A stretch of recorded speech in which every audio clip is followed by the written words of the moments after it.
हम जनता के पास मोदी जी की गारंटी लेके जाएंगे, क्योंकि मोदी की गारंटी पूरी होने की गारंटी है। तो दिल्ली की जनता आम आदमी पार्टी के भ्रष्टाचार से त्रस्त है। जब भी स्वार्थ के गठबंधन स्वार्थ की राजनीति करते हैं तो राष्ट्र हित और राष्ट्र के लिए समर्पण, ये दोनों चीज़ें बलिदान हो जाती हैं। बहुत ज़्यादा शुक्रगुजार हूँ हमारे यशस्वी प्रधानमंत्री श्री नरेंद्र मोदी जी की, आदरणीय गृह मंत्री अमित शाह जी की, हमारे राष्ट्रीय अध्यक्ष श्री जेपी नड्डा जी की, हमारे राष्ट्रीय संगठन महामंत्री BL संतोष जी की, वीरेंद्र सचदेवा जी की जो हमारे प्रदेश के अध्यक्ष हैं, पवन राणा जी की, हमारे दिल्ली प्रदेश के जो प्रभारी हैं बड़े भाई जय पांडा जी की, बड़ी बहन अलका गुर्जर जी की, और प्रत्येक भारतीय जनता पार्टी के कार्यकर्ताओं की, जिन्होंने मुझे योग्य समझकर ये दायित्व सौंपा है। आप कह रही हैं मुद्दे क्या हैं?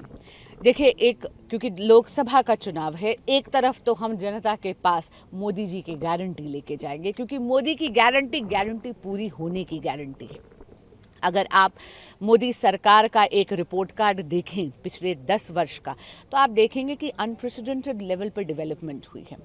एक चरमराती सी अर्थव्यवस्था हमें 2014 में कांग्रेस ने सौंपी थी, जहां पे भारत की इकोनॉमी 11वें नंबर पे थी। एक दशक के अंदर मात्र 10 सालों में यशस्वी प्रधानमंत्री श्री नरेंद्र मोदी भारत की अर्थव्यवस्था को पूरे विश्व में 5वें नंबर पे ले आए, और उन्होंने गारंटी करी है कि मोदी 3.0 में भारत की इकोनॉमी तीसरे नंबर पर होगी।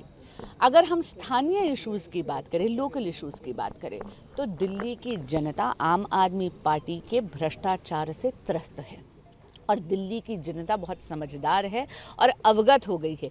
आम आदमी पार्टी एक ऐसी पार्टी है जो एंटी करप्शन प्लैंक पे आई थी, लेकिन आज सर से लेके पांव तक वो भ्रष्टाचार में डूबी हुई है। चाहे वो क्लासरूम घोटाला हो, नकली दवाइयों का वितरण हो, चाहे वो फर्जी पैथोलॉजिकल टेस्ट हो, चाहे जल बोर्ड का स्कैम हो, चाहे माननीय मुख्यमंत्री जी के आलीशान बंगले का मुद्दा हो, चाहे शराब घोटाला हो। और ये केवल भाजपा या जनता नहीं कह रही, हमारे देश की सारी कचहरियां भी कह रही हैं कि प्राइमा फेसी एविडेंस भ्रष्टाचार की आम आदमी पार्टी के लीडर्स के खिलाफ शराब घोटाले में एस्टैब्लिश हो रही है। ये सारे मुद्दे संसद में भी पूरी पुरजोर आवाज में उठाऊंगी अगर भारत की और दिल्ली की जनता मुझे चुनती है तो। मैम, आपने आम आदमी की स्कैम्स और फेलियर की बात करी। आम आदमी का जो अलायंस है वो इंडिया अलायंस के साथ में है, कांग्रेस उनके पार्टनर है।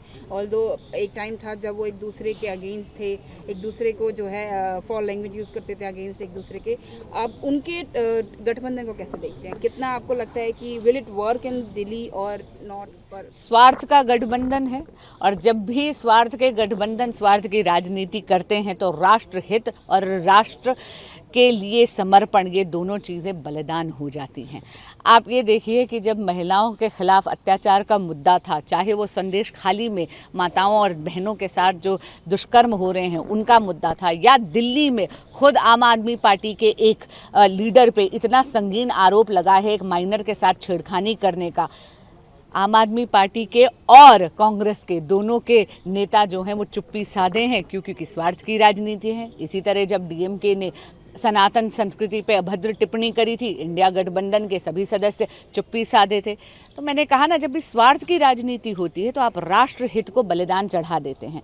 ऐसे स्वार्थ के गठबंधन बहुत देर टिकते नहीं है, जर्जर कर भुरभुरा जाते हैं। एक आखिरी सवाल मैम, आपकी मदर को हमने एज पावरफुल वुमेन लीडर देखा है, किस तरह से उन्होंने कंट्री के लिए काम किया, किस तरह से उन्होंने MEA को लेके जो चीज़ें संभाली देश विदेश को लेके, उन्हें कैसे, उनके फुटप्रिंट को कैसे आप लेके आगे चलना चाहेंगे?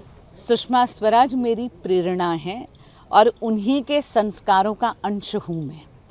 उनका आशीर्वाद मुझ पे ज़रूर बरस रहा है, और मैं जानती हूँ जहाँ भी होंगी शायद मेरी बलाइयाँ ले रही होंगी।